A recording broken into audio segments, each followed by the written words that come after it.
The moment was supposed to be harmless, wrapped in laughter and casual conversation, but it carried a sharp edge that cut far deeper than anyone in the room seemed to notice. Sitting among her friends, surrounded by familiar faces and light teasing, he felt safe in the assumption that respect was a given. Then the joke landed. It was delivered with a smile, framed as humor, and followed by laughter that filled the room before he could even process what had been said. In that instant, something intimate and private was dragged into the open and turned into entertainment, and the safety he felt vanished. Public humiliation has a unique cruelty to it. It doesn't just hurt because of the words themselves, but because of the audience. The presence of her friends transformed the comment from a careless remark into a performance, one where his dignity became the punchline. He could feel the shift in the room, the subtle glances, the awkward smiles, and the way laughter lingered just a second too long. Even if no one intended to wound him deeply, the damage was already done. The joke placed him in an inferior position, silently inviting comparison and judgment, and stripping him of the respect that should have existed by default. What made the moment sting even more was the sense of betrayal beneath the embarrassment. This wasn't a stranger or a rival speaking. It was his wife, the one person who was supposed to protect his vulnerabilities rather than expose them. Relationships are built on an unspoken agreement that certain boundaries will never be crossed, especially in public. By breaking that boundary, she didn't just embarrass him, she undermined the trust that held their marriage together. It suggested that his feelings were less important than a laugh, and that his role in her life could be casually diminished for social approval. As the laughter faded, an uncomfortable silence settled inside him. He realized that the joke revealed more than she likely intended. It exposed a lack of awareness, or worse, a lack of concern for how deeply words can wound. The comment echoed in his mind, not because of its content alone, but because of what it implied, that his worth could be measured, compared, and dismissed so easily. In that moment, he wasn't just hurt, he felt unseen and unsupported, standing alone in a room full of people. This kind of emotional betrayal leaves a lasting mark. Public humiliation doesn't end when the conversation moves on or when the laughter dies down. It lingers, replaying itself in memory, reshaping how trust is felt and how safety is defined. For him, the joke became a symbol of something broken beneath the surface, a warning sign that respect in the relationship was no longer guaranteed. What appeared to be a fleeting comment was in truth a profound rupture, one that would change how he viewed not only that moment, but the marriage itself. The instinct to respond in moments of disrespect is often loud. Anger, confrontation, raised voices, or sharp words meant to reclaim pride instantly. But sometimes the most powerful response is silence. In that moment, when the joke landed and the room filled with uneasy laughter, he felt the familiar pull to defend himself, to say something cutting, or to demand an apology on the spot. Instead, he chose to stand up, steady himself, and leave, without a single word. It wasn't weakness, it was restraint, and restraint requires strength. Walking away in silence set an invisible boundary that words could never match. By refusing to argue or explain himself, he denied the situation the drama it seemed to crave. Silence became his way of saying, "This is unacceptable," without giving anyone the satisfaction of seeing him unravel. In a world where reactions are often mistaken for power, his calm exit shifted the balance. The laughter stopped, conversations stalled, and the room was left with an uncomfortable awareness that something serious had just occurred. This quiet departure was an act of self-respect. He recognized that staying would mean enduring more subtle jabs, awkward apologies, or forced humor meant to smooth things over without truly addressing the harm done. By leaving, he chose to protect his dignity rather than negotiate it. It was a reminder that boundaries don't always need to be announced. Sometimes they are drawn through action. His silence carried clarity, making it impossible to dismiss the moment as just a joke. Male self-respect is often misunderstood. Society frequently pressures men to either laugh off humiliation or respond aggressively, leaving little room for measured, self-aware responses. His decision challenged that narrative.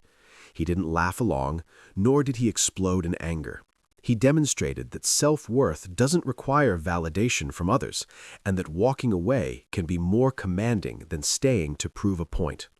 In choosing silence, he chose himself.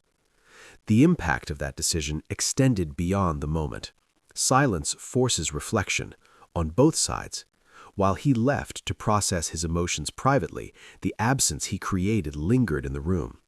His wife and her friends were left to sit with the weight of what had happened, without an argument to distract them or an immediate resolution to ease the discomfort. That space for reflection was intentional, whether they realized it or not. Ultimately, his silent exit marked a turning point in how he defined his boundaries. It was a declaration that respect was not optional and that he would no longer participate in situations where his dignity was compromised. By saying nothing, he said everything. The choice to leave without a word wasn't an escape, it was a statement of self-worth, delivered with calm certainty, and it set the tone for what he would no longer tolerate moving forward. Sometimes it isn't years of conflict or repeated arguments that fracture a relationship, but a single sentence spoken without thought. The words were brief, almost casual, delivered as a joke meant to entertain a room full of friends. Yet in their simplicity, they carried a weight that could not be taken back.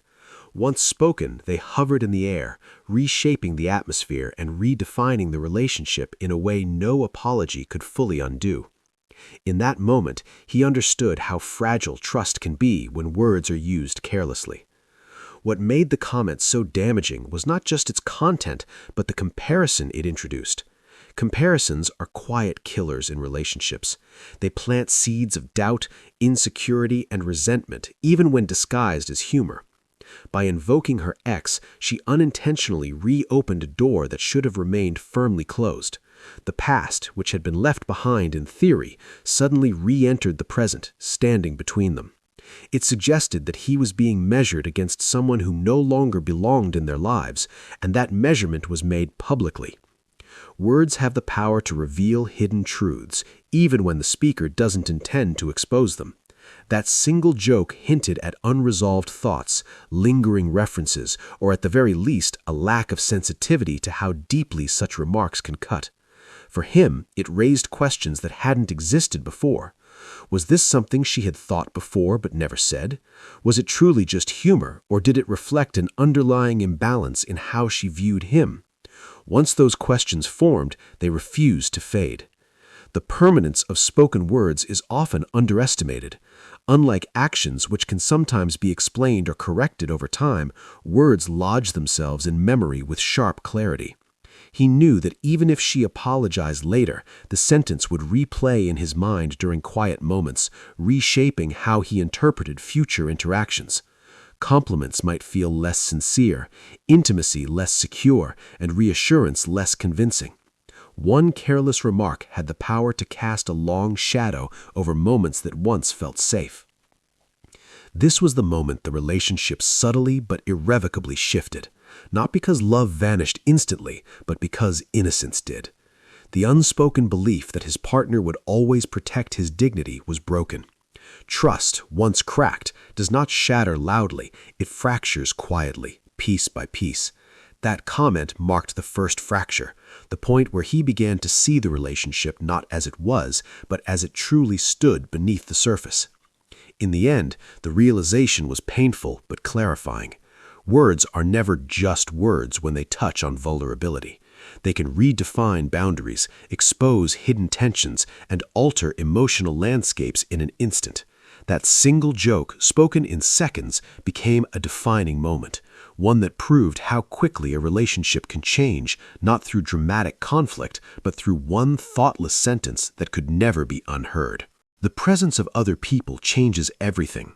A comment made in private can be painful, but when it is delivered in front of an audience, it takes on a different meaning.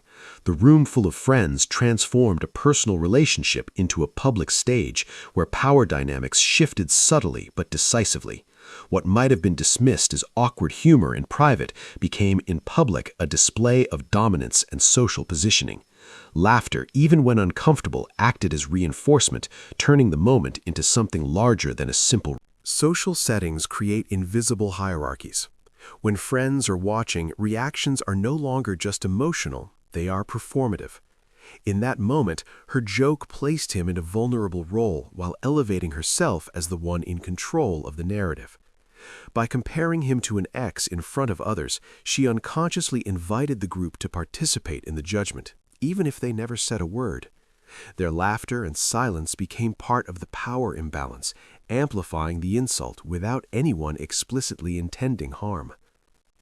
Public environments often pressure people to tolerate disrespect they would never accept in private. He felt that pressure instantly. Speaking up risked making the situation awkward, turning him into the one who couldn't take a joke. Staying silent risked appearing weak or complicit. This is how social power operates, not through overt force, but through subtle expectations that prioritize group comfort over individual dignity. The setting itself worked against him, making it harder to defend himself without social cost. The dynamics of public humiliation are particularly complex in relationships because partners are supposed to be allies. When one partner aligns, even unintentionally, with the audience rather than the spouse, the imbalance becomes clear. In that moment, it felt as though she was performing for her friends rather than standing beside him. That realization cut deeply because it suggested that social approval held more weight than his emotional safety. The room became a place where he was outnumbered, not physically, but emotionally. What lingered afterward was the awareness that social spaces can be weaponized.